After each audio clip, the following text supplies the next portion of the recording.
بسم اللہ الرحمن الرحیم۔ اللہ تبارک و تعالی جل جلالہ و عم نوالہ کے لیے تمام تعریفیں، تمام حمد، تمام ثنائیں اس کے پیارے محبوب حضرت محمد مصطفیٰ صلی اللہ علیہ وآلہ وسلم کی برگاہ بے کس پناہ کے اندر ہدیہ درود و سلام عرض کرنے کے بعد رسول کریم سرور کائنات صلی اللہ علیہ وسلم کا عظیم خطبہ جو آپ نے عید الاضحیٰ کے دن اس خطبے سے اپنے صحابہ کرام رضوان اللہ تعالی مجمعین کے سینوں کو منور فرمایا، وہ سماعت فرماتے ہیں۔ میرے کریم نے عید الاضحیٰ کے دن فرمایا اما بعد یا ایھا الناس، فرمایا اللہ تعالیٰ کی حمد و ثنا کے بعد اے لوگو، ما عمل ابن آدم یوم النحر عملا احب الی اللہ عز وجل من احراق الدم، فرمایا 10 ذو الحجہ کے دن جو سب سے محبوب عمل ہے رب کے حضور، وہ خون کا بہا دینا رب کو سب سے محبوب عمل ہے، اور رب کو یہ عمل جو ہے بہت زیادہ محبوب ہے۔ اور آگے فرمایا انہ لیاتی یوم القیامت بقرونیہا واشعارہا وازلافہا، فرمایا یہ قربانیاں جو ہیں کل قیامت کے دن اپنے سینگوں سمیت، اپنے بالوں سمیت اور اپنے کھروں سمیت رب کے حضور پیش ہو۔ اللہ، یہ بھی کمال انداز ہے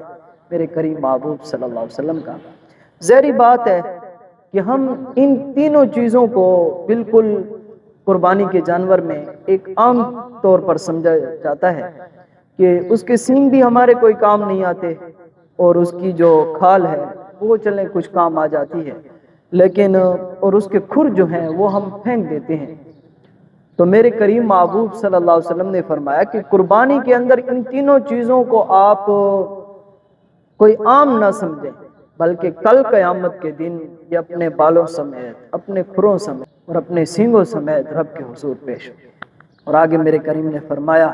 وَإِنَّ الدَّمْعَ لَيَقَعُ مِنَ اللَّهِ قَبْلَ أَن يَقَعَ مِنَ الْأَرْضِ، فرمایا کہ جب قربانی کے دن ایک جانور کو زمین پر لٹایا جاتا ہے،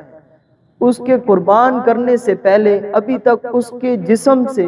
خون کا پہلا قطرہ زمین پر بھی نہیں آیا ہوتا،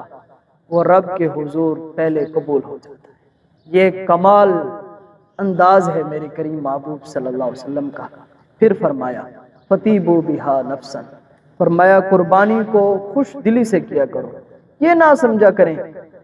کہ جی ہم نے بکرا لیا ہے، اوہو ہم نے اس کو ذبح کر دیا ہے اور بچوں کو بہت ارمان لگا ہے، بچے رو رہے ہیں۔ میرے کریم نے فرمایا اس طرح نہ کیا کریں، بلکہ خوش دلی کے ساتھ آپ یہ سوچا کریں کہ ہمارے پاس جو استطاعت تھی